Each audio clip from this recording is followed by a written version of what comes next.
বোকা ইসলাম বিদ্বেষীরা বলে যে মুহাম্মদ পেডোফাইল ছিলেন কারণ তিনি তার স্ত্রীকে বিয়ে করেছিলেন যখন তিনি অপ্রাপ্ত বয়স্ক ছিলেন। প্রথম প্রশ্ন হলো, বিয়ের বয়স কত? 18 বছর বয়সে বিয়ে করার অনুমতি দেওয়া হয়। এটা আপনার অবস্থানের উপর নির্ভর করে। বিভিন্ন দেশে আলাদা বয়স, আলাদা সংখ্যা রয়েছে। তাই ইসলাম কোনো নির্দিষ্ট সংখ্যা দেয় না, ইসলাম একটি মানদণ্ড দেয়। আর সেই মানদণ্ড হলো শারীরিক, মানসিক ও আবেগগত পরিপক্কতা এবং সামাজিক রীতি। আয়েশার সঙ্গে নবীজি মুহাম্মদ সাল্লাল্লাহু আলাইহি ওয়াসাল্লামের বিয়ে বোঝার জন্য আমাদের সেই সময়ের প্রেক্ষাপট দেখতে হবে। তিনি একাধিকবার বিয়ে করেছিলেন। তার সব স্ত্রীদের মধ্যে আয়েশা ছিলেন সবচেয়ে ছোট। তার বাকি স্ত্রীদের বেশিরভাগই ছিলেন বিধবা ও তালাকপ্রাপ্ত। তাই এটা এমন কারো আচরণ বা বৈশিষ্ট্য নয় যিনি শুধু কম বয়সী মেয়ে বিয়ে করতে চান। এটাই প্রথম বিষয়। দ্বিতীয়ত, আমরা সেই সময় ও স্থানের প্রেক্ষাপট দেখি। তখনকার আরবদের মধ্যে কি এটা স্বাভাবিক ছিল? আমরা যদি আয়েশার দিকে তাকাই, নবীজির সঙ্গে বিবাহের আগেই সেই অল্প বয়সেই আরেকজনের সঙ্গে তার বাগদান হয়েছিল। সমাজে এটি একেবারেই স্বাভাবিক ছিল।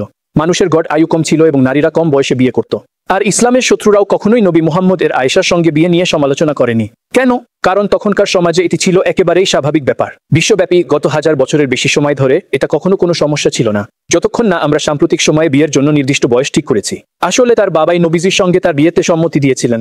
তারা আসলে ইঙ্গিত করছে যে তিনি আয়েশার সুযোগ নিয়েছিলেন, আয়েশা নির্যাতনের শিকার হয়েছিলেন। এই ধরনের অভিযোগই তারা পরোক্ষভাবে তুলতে চায়। আমরা আয়েশা রাদিয়াল্লাহু তাআলা আনহুয়ের দিকে তাকাই। তিনি ইসলামে একজন স্কলার হিসেবে কৃতিত্ব দেখিয়েছেন। তিনি জীবনে পিছিয়ে পড়েননি, যা সাধারণত ঘটে যখন কেউ ছোটবেলায় নির্যাতনের শিকার হয়। তিনি ইসলামে একজন স্কলার হিসেবে কৃতিত্ব দেখিয়েছেন। হাজার হাজার হাদিস নবীজির কাছ থেকে তিনি বর্ণনা করেছেন, যাতে আমরা জানতে পারি কিভাবে পরিবার পরিজনের সঙ্গে জীবন যাপন করা উচিত ইত্যাদি। নবীজির ইন্তেকালের পর তিনি আরো 50 বছর বেঁচে ছিলেন। তিনি কখনো বলেননি নবীজি তার প্রতি খারাপ আচরণ করেছেন। কিন্তু আধুনিক যুগে এসে শুধু এই কারণে যে তিনি ওই বয়সে শারীরিকভাবে পরিপক্ক ছিলেন, যা ওই অঞ্চলে উষ্ণ আবহাওয়ায় মেয়েরা সাধারণত আগেভাগেই ঋতুস্রাব শুরু করে ও কম বয়সে পরিপক্ক হয়। আজও আপনি বিশ্বজুড়ে এই বিষয়টি দেখতে পাবেন।